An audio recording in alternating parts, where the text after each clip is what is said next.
Hello everyone. So today we're going to be going over all the manga I read in May very briefly. So I didn't read too much. It was only really 4 different series. I don't have much to say about those series at all really. So let's just jump right in with Golden Kamuy. I read volumes 1 through 10 this month. I technically reread volumes 1 through 5 and then I continued through volume 10. So if you don't know, basically this manga is kind of a morbid treasure hunt where a bunch of characters are after these convicts or ex-convicts who have tattoos on their body, and their tattoos are a map to some kind of treasure. So I've heard some complaints about this series that it doesn't know what genre it wants to be because it's part dark, gritty seinen, it's part fun adventure manga, it's part comedy manga, and it's part cooking manga. And all along the way, they're teaching you about Ainu culture and different aspects of that. So it isn't quite sure. I mean, I think it knows what it wants to be, and I kind of like the way it is, but I can see why some people would not like this just because of the definite mix of genres that are happening here. It's kind of unfocused. I like it. It's fun to me. I like all the characters, and it feels like a fun adventure manga to me with some darker moments. But I can see why some people would be a little bit put off by it. I only got through 10 volumes this month, but I'm excited to read more. I really enjoy the characters, and like I said, it's just a fun time. It doesn't take itself too seriously, and I do like learning about the different aspects of Ainu culture because that's not something I've ever learned about before. This is kind of the only manga or anything that has taught me about that or that has had that as a subject matter.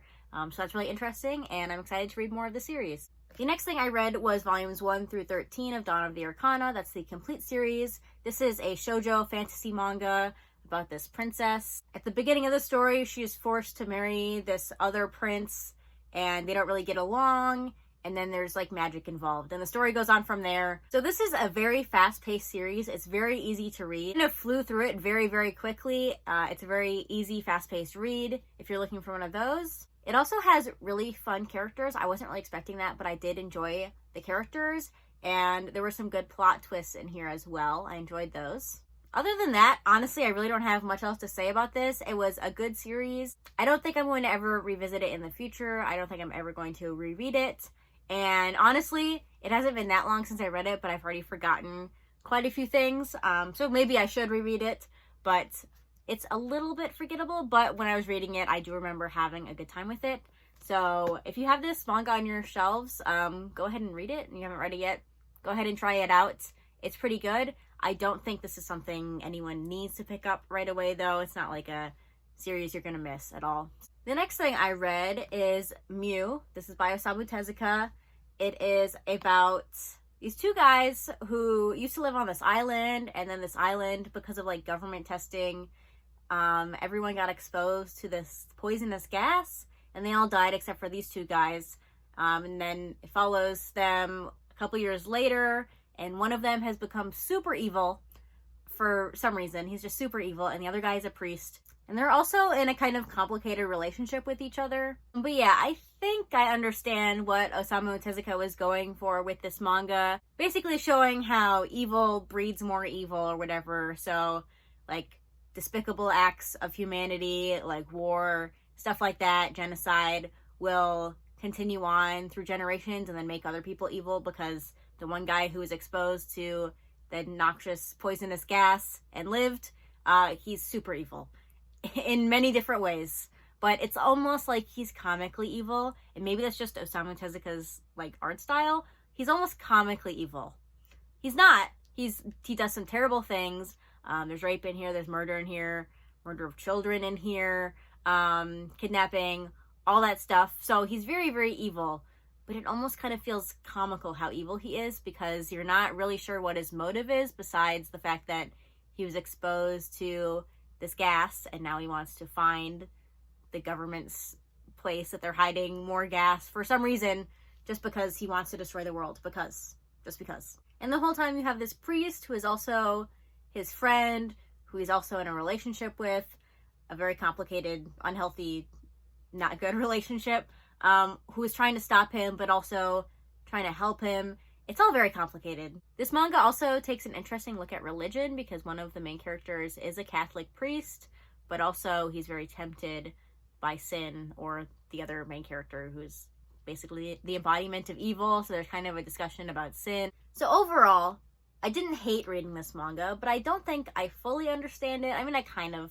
get what Osamu Tezuka is going for. But yeah, this was alright. I might revisit it in the future to see if I can get anything else out of it, to see if I better understand what Osamu Tezuka is going for here. But basically, I got that it's just about evil and how humanity is evil to each other, and that makes more evil. And the last thing I read in May was Go With the Clouds, North by Northwest, volumes 1 through 5. So this is a mystery manga about this guy whose brother goes missing, and there's also some mysterious murders that are taking place. The main character is kind of like an amateur detective.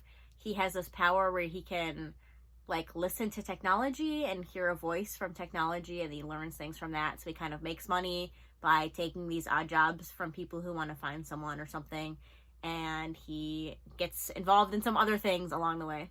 This is a very slow-paced manga, which is okay because the art is beautiful. It's set in Iceland, and so it's pretty obvious the author did a lot of research and wants to discuss Iceland and the setting.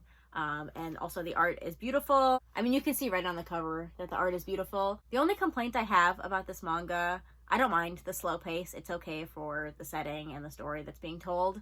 But there's fan service in here, like a lot of it for some reason. And it's really random. Like there's some chapters that are literally just looking at some girl's butt for some reason. And it really pulls me out of the story. It's been a while since I read a series that had fan service that was that bad. Like, yeah, I read a lot of shonen, there's fan service in it, but like a whole chapter about some girl's butt, really?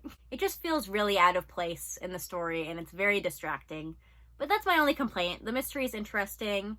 I'm not going to talk about the mystery too much, but it's interesting. I like the main character. I like some of the side characters, but the fan service is really distracting. I'm going to keep reading it, but these volumes come out really, really slowly, so hopefully I don't forget the mystery. I feel like mystery manga, I have to read all at once or I forget things. I don't like reading them volume by volume.